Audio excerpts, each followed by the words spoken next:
Hello વિદ્યાર્થી મિત્રો, આજે આપણે ધોરણ 6 ગુજરાતી પ્લસ પાઠ 15 ₹2 એ પાઠની સમજૂતી જોઈ રહ્યા છીએ. તો સૌ પ્રથમ આપણે લેખિકાનો પરિચય મેળવીશું. લેખિકા છે વિનોદિની નીલકંઠ. વિનોદિની નીલકંઠ લેખક, અનુવાદક અને શિક્ષણવિદ તરીકે જાણીતા છે. તેમણે નવલકથા, વાર્તા અને નિબંધો લખ્યા છે.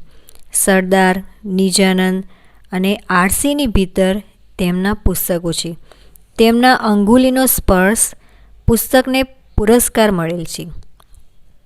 આ વાર્તામાં આનંદીની સ્વસન્માનની ભાવના અને પ્રામાણિકતાનું સુંદર વર્ણન છે. વિશેષ સંજોગોમાં પણ પોતાની પ્રામાણિકતા જાળવી રાખતી આનંદીને વાર્તાના અંતમાં લેડી ડૉક્ટર ₹2 ઇનામમાં આપે છે, જેથી આનંદી પ્રવાસમાં જઈ શકે છે. આમ આ ભાવના પ્રધાન વાર્તા છે. બાલારામ અમદાવાદથી બહુ દૂર તો નથી, પણ રાત ત્યાં રોકાવું પડે એમ છે. માટે બધા એક શેતરંજી અને એક ટંકનું ભાથું તથા પાણી સાથે લેતા આવજો.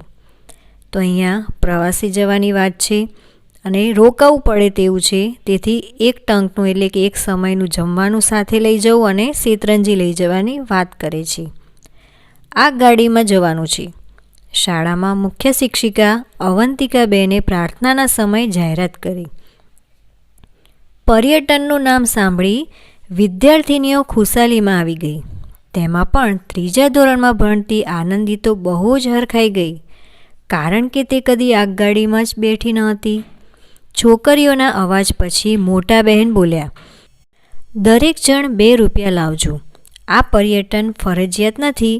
જેને ન આવવું હોય તે છોકરીઓને 2 દિવસ એટલે કે મંગળ અને બુધવારના દિવસે રજા મળશે. મંગળવારે સવારે નીકળવાનું છે. ₹2ની વાત સાંભળી આનંદીનું મોઢું પડી ગયું. તેની બા પાસે 2 આના પણ ભાગ્યે જ વધારાના રહેતા તો ₹2ની વાત જ શી કરવી. આનંદીના પિતા માણેકલાલ ધંધે દરજી હતા, પણ એમનું મગજ અસ્થિર થઈ ગયું હતું, જે છેક ગાંડાની ઇસ્પિતાલમાં મૂકવા જેવા ન હતા. પણ આખો દિવસ અર્થ વગરનો બબડાટ કર્યા કરતા. એમણે સીવવાનું કામ બિલકુલ છોડી દીધું હતું. આનંદીની બા કદી ધમકાવીને કામે બેસાડતી તો માણેકલાલ ગમે તેમ કાતર ચલાવી કપડું નકામું બનાવી દેતા. આનંદી સૌથી મોટી, એના પછી તારામતી અને કપિલા, અને તે પછી 2 નાના ભાઈઓ હતા. બાબુ 2 વર્ષનો અને બચુ 6 મહિનાનો જ હતો. બા બિચારી બટન કરતી, ગાદલાની કે ઓશિકાની ખોળો સીવતી, ગલેફ, જભલા કે ચણિયા જેવા સહેલા કપડાં સીવતી. પણ આવી મોંઘવારીમાં 5 છોકરા અને મા બાપ મળી 7 જણાનું પૂરું કરવું એ કંઈ રમત વાત ન હતી. આનંદીનું કુટુંબ એક મંદિરના ચોગાનમાં આવેલી ઓરડીમાં રહેતું હતું. ચોગાનની બહાર એક સ્ત્રી દાક્તરનું દવાખાનું હતું. તે દાક્તરના દવાખાને આનંદીની મમ્મી કામે જ હતી. બાએ પૂછ્યું, કેમ બેટા આજે મોઢું પડી ગયું છે? તો મોઢું પડી જવું એટલે કે ઉદાસ થઈ જવું. આનંદીને ઉદાસ જોઈ અને એની મમ્મી પૂછે છે. પણ આનંદીએ કહ્યું, કાંઈ નહીં બા. એ સમજતી હતી ₹2ની વાત જાણી બા બિચારી જીવ બાળશે. તો અહીં જીવ બાળવો એટલે કે ચિંતા કરવી. તો બા ચિંતા કરશે, તેથી એ કહેતી નથી. હશે, ઉજાણીમાં નહીં જવાય તો શું થયું? 2 દિવસ રજા પડશે તો ઘરે બેઠા ગમ્મત કરશું. એણે પોતાના નિરાશ બનેલા જીવને ફોસલાવવા માંડ્યું. આનંદીને ઊંઘ ન આવી. આ કેવો અન્યાય! અમે કેમ ગરીબ? આવા અનેક વિચારો આનંદીના નાનકડા મગજને હેરાન કરી રહ્યા હતા. આ ગાડીમાં પણ હું તો કદી બેઠી નથી. બીજી છોકરીઓ કેવી ગમ્મત કરશે, ગીતો ગાશે. બાલારામમાં પાણીનો ધોધ અને ઝરણા છે, ત્યાં બધા મજા કરશે. હું જ કમનસીબ છું. ઉના આંસુથી આનંદીનું ઓશિકું ભીંજાવા લાગ્યું. પછી એને ભગવાન યાદ આવ્યા. એને વિચાર થયો, ભગવાનને સાચા દિલથી પ્રાર્થના કરીએ તો અણીને વખતે તે ભક્તની વહારે થાય છે. પછી તો આનંદી પથારીમાંથી બેઠી થઈ. એણે મોઢું ધોઈ પાણી પીધું. ભદ્રના કિલ્લાની ઘડિયાળમાં 12ના ટકોરા પડતા હતા. આનંદીના ઘરમાં સૌ ઊંઘી ગયા હતા. ચારેકોર નીરવ શાંતિ હતી. ઉઘાડી બારીમાંથી તારાઓનું અજવાળું આનંદીની પથારી ઉપર પથરાતું હતું. પથારીમાં બેઠે બેઠે આનંદીએ ભગવાનને પ્રાર્થના કરી, હે દીનાનાથ દીનદયાળ, હું ગરીબડી છોકરી છું. તો એ દીનાનાથ દીનદયાળ એટલે કે ગરીબના ભગવાન, જે ગરીબ પર દયા કરે છે તેને યાદ કરતાં કહે છે કે ધન દોલત, હાથી ઘોડા, હીરા મોતી કે હવેલી મહેલની મને આશા નથી. હું તો માગું છું ફક્ત 2 રૂપિયા. એટલી રકમનો તારે શો હિસાબ છે?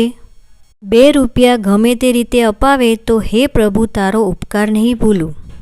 પ્રાર્થના કર્યાથી આનંદીનું મન જરા હળવું થયું અને તે ઊંઘી ગઈ. સવારે ઉઠીને તે પોતાની બા સાથે દવાખાને ગઈ. ડૉક્ટરને ખુરશી નીચે 2 રૂપિયાની નોટ પડી હતી. એ નોટ જોઈ આનંદી રાજી રાજી થઈ ગઈ. નક્કી આ નોટ ભગવાને જ મૂકી હશે. એણે મનમાં વિચાર કર્યો. નોટ ખિસ્સામાં મૂકી. ઉમંગભેર એણે કામ પતાવી દીધું. પાણીનું માટલું ભરવા નળ ઉપર ગઈ. ત્યારે આનંદીના પિતા ત્યાં દાંતણ કરતા હતા. તેથી આનંદીને જરા થોભવું પડ્યું. શાંત ચિત્તે એ વિચારવા લાગી, ભગવાને નોટ મોકલી એમ હું કહું છું, પણ ખરેખર તો એ કોઈની જ પડી ગઈ હશે. ડૉક્ટરની હોય કે કદાચ કોઈ ગરીબ ગરબાની પરાણે એકઠી કરેલી પૂંજીમાંની પણ નોટ હોય. પછી આનંદી શાંત ચિત્તે વિચારે છે કે કદાચ કોઈક ગરીબ હોય અને જેને આ 2 રૂપિયા માંડ માંડ એકઠા કર્યા હોય એવું પણ બની શકે. મારાથી તે કેમ લેવાય? ઉજાણીએ જવાનું ન હોત તો હું કદી આ નોટ ખિસ્સામાં મૂકત ખરી? ચોરી કરીને ઉજાણીએ જવાય ખરું? ભગવાન કદી ચોરી કરાવે ખરો? ચોરી કરું તો ભગવાન જરૂર નારાજ થાય. બા જાણે તો કેટલી દુઃખી થાય. ઉજાણીએ નહીં જવાય તો કાંઈ નહીં. આનંદીના મગજમાં ગળમથલ ચાલી. માટલું ભરાઈને છલકાઈ જવા લાગ્યું, પણ એને ભાન જ નહીં. છેવટે ભાન આવતા એણે ડૉક્ટરના દવાખાને જઈ પાણીયારા ઉપર માટલું મૂક્યું. ત્યાં ડૉક્ટરે પૂછ્યું, આનંદી, પેલી મંગુબાઈ હમણાં આવીને કહેતી હતી કે એની 2 રૂપિયાની નોટ ખોવાઈ ગઈ છે. તને જડી છે આનંદી? મંગુ બિચારી ગરીબ છે અને માંડ 2 રૂપિયા ઊભા કર્યા હતા. કોણ જાણે એ જૂઠું એ બોલતી હોય. આનંદીએ ખિસ્સામાંથી 2 રૂપિયાની નોટ કાઢી ડૉક્ટરના હાથમાં મૂકી. એની આંખમાં આંસુ આવી ગયા. તે જોઈ ડૉક્ટરને ખૂબ નવાઈ લાગી. એમણે પૂછ્યું, કેમ રડે છે આનંદી? આનંદીથી ન રહેવાયું અને અથત ઇતિ સુધી બધી હકીકત કહી સંભળાવી. તો અહીં અથથી ઇતિ એટલે કે શરૂઆતથી અંત સુધીની બધી જ વાત તેને કહી સંભળાવી. ડૉક્ટરબાઈ બહુ દયાળુ હતા. એમણે પોતાનું પર્સ કાઢી અને 2 રૂપિયા કાઢી આપ્યા. તું સાચું બોલી એનું ઇનામ. આનંદીના પગને પાંખો આવી. પગે પાંખો આવી એટલે કે આનંદી ખૂબ જ ઉત્સાહમાં આવી ગઈ. દોડતી દોડતી નિશાળે ગઈ. સૌથી પહેલી જઈને એણે ઉજાડીના 2 રૂપિયા મોટા બહેનને આપ્યા. મોટા બહેન કહે, કેમ આજે બહુ ખુશાલીમાં છે? આનંદીએ બધી હકીકત કહી સંભળાવી. આનંદીના ઘરની સ્થિતિનો ખ્યાલ મોટા બહેનને ન હતો.